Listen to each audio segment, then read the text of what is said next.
সব ধর্মকে আমরা শ্রদ্ধা করি। মমতার মুসলিমদের ভালোবাসা আর এই মুসলমানদের বাড়িতে মুরগি পোষা সমান। আমরা সাম্প্রদায়িকতার বিরুদ্ধে, সে যেই হোক। আগামী দিনে এই আরএসএস মার্কা মুখ্যমন্ত্রীর থেকে ডাইরেক্ট বিজেপির কেউ মুখ্যমন্ত্রী হোক, আমি ওয়েলকাম জানাবো। রাজনীতির সঙ্গে ধর্মকে কে মেশাচ্ছে?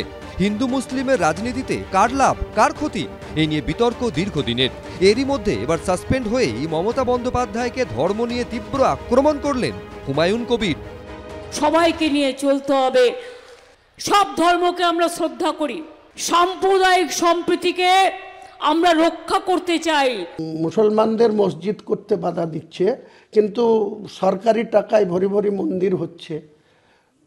1100 কোটি টাকা দামের জায়গা নিউ টাউনে রাজারহাটে মুখ্যমন্ত্রী আবার একটা মন্দির বানানোর জন্য দিয়ে দিয়েছে। এই ক্ষমতা কতদিন থাকে, আমি বেঁচে থাকলে এটা দেখব। পরিস্থিতি এমন দিকে গড়াচ্ছে যে নাম না করে কেউ কাকে মির্জাফর বলে আক্রমণ করছেন, তো কেউ গদ্দার। সিরাজউদ্দৌলা মির্জাফরের মাথায় মুকুট পরিয়ে দিয়ে বলেছিল, তুমি ভেঙো না, স্বাধীনতাকে চলে যেতে দিও না। সেদিন সিরাজউদ্দৌলা এত বড় সম্মান দেখানোর পরেও মির্জাফর সেটা করতে দেয়নি। সব ধর্মেই কিছু গদ্দার থাকে, কিছু কুলাঙ্গার থাকে, যারা বিজেপির টাকা খেয়ে মিথ্যে প্রচার করে। মমতা ব্যানার্জি গদ্দারি করলো। মমতা ব্যানার্জি নিজের স্বার্থ ছাড়া কিছু ছিল না। ধর্ম ইভিএম ভরাচ্ছে, তাই কি রাজনীতির স্বার্থে ধর্মকে আরো বেশি করে আঁকড়ে ধরছেন রাজনীতিবিদরা? কিন্তু এতে কি আখেরে ক্ষতি হবে না?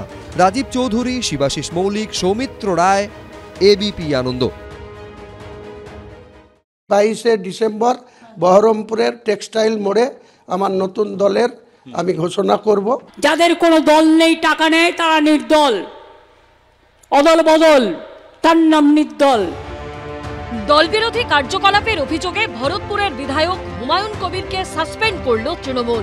পাল্টা হুমায়ুন কবিরও জানালেন 22শে ডিসেম্বর নতুন দল ঘোষণা করবেন তিনি।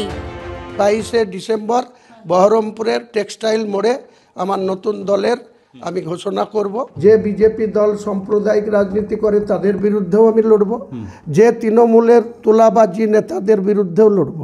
তাদের যে দুর্নীতি গোটা সারা রাজ্যে চলছে, জেলায় চলছে, এখানে যারা দুর্নীতিবাদ তাদের গুরুত্ব দেওয়া হয়, সেই সব নিয়ে আমজনতার কাছে যাব, আমজনতা ফয়সালা দেবে।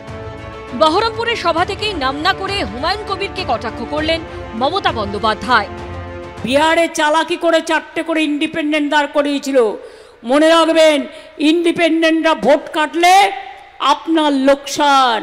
বিজেপির সুবিধা করতে কাউকে দেবেন না, সাম্প্রদায়িক শক্তিকে কান দেবেন না, নির্দলদের ভোট দেবেন না। যাদের কোনো দল নেই, টাকা নেয়, তারা নির্দল, অদল বদল, তার নাম নির্দল। মুর্শিদাবাদের মাটিতে দাঁড়িয়ে কখনো মির্জাফরের প্রসঙ্গ টেনে, কখনো পোকামাকড়ের কথা বলে নাম না করে দলের সদ্য সাসপেন্ডেড বিধায়ককেই বারবার নিশানা করলেন মমতা বন্দ্যোপাধ্যায়।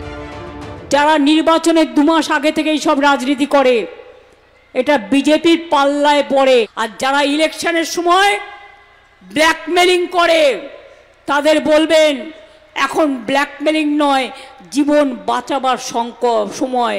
যেমন মায়েরা একটা শাক পচে গেলে শামুকটাকে সরিয়ে দেন, তেমনি এদের সরিয়ে দেবেন। একটা ধান পচে গেলে সেগুলো সরিয়ে দিতে হয়, তা নাহলে সব ধানটা পচে যায়। কাজেই কিছু পোকামাকড় উড়ে আসে, তারাও তো প্রকৃতির জীব, পোকামাকড় আসলে আমরা সরিয়ে দিই। হুমায়ুন কবিরের সঙ্গে তৃণমূল শীর্ষ নেতৃত্বের সংঘাত চরমে উঠেছে। মমতা ব্যানার্জি আমাকে গ্রেপ্তার করা ছাড়া কিছুই করতে পারবে না। আর একটা করতে পারে, আমাকে কাউকে দিয়ে খুন করিয়ে দিতে পারে। আপনি খুনেরও আশঙ্কা প্রকাশ করছেন? নিশ্চয়ই, এরা চক্রান্ত করে আমাকে খুনও করতে দিতে পারে। মানুষ জানেন যে কখন কে কংগ্রেসে থাকেন, কখন কে তৃণমূলে থাকেন, কখন কে বাবরি মসজিদ ভেঙে দেয়া বিজেপিতে নাম লেখান, আবার কখন কে অন্য কথা বলেন। এটা বাংলার মানুষ জানেন, মুর্শিদাবাদের মানুষ জানেন। যদিও তৃণমূলের শীর্ষ নেতৃত্বের সঙ্গে হুমায়ুন কবিরের এই দ্বন্দ্ব, বাকযুদ্ধ, সাসপেনশনের মধ্যেও অন্য গন্ধ পাচ্ছে বিরোধীরা। যেটি নিতে এতদিন সময় লাগবে, আর যখন তিনি বলেছিলেন যেখানে হিন্দুরা 30% আমরা 70% যখন চাইব তখন কেটে ভাগীরথীতে ভাসিয়ে দেব, তখন মুখ্যমন্ত্রী চুপ ছিলেন কেন? তো এগুলো সম্পূর্ণ নাটক।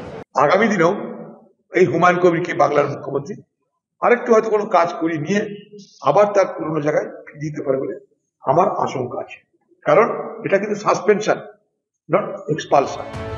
একটা সময় অধীর চৌধুরীর ঘোর বিরোধী এই হুমায়ুন কবিরকে মন্ত্রী করেছিলেন মমতা বন্দ্যোপাধ্যায়, কিন্তু উপনির্বাচনে হেরে যাওয়ায় তাকে মন্ত্রিত্ব ছাড়তে হয়েছিল। তখনকার হেভিওয়েট হুমায়ুন কবিরকে এবার সাসপেন্ড করল তৃণমূল। রাজনীতিতে কে কখন কাছের আর কে দূরের, কোনটা যুদ্ধ আর কোনটা ছদ্মযুদ্ধ, তা বুঝে ওঠা দায়। আশাবুল হোসেন, রাজীব চৌধুরী ও বিজেন্দ্র সিংহের রিপোর্ট, এবিপি আনন্দ। এবিপি আনন্দ, এগিয়ে থাকে, এগিয়ে রাখে।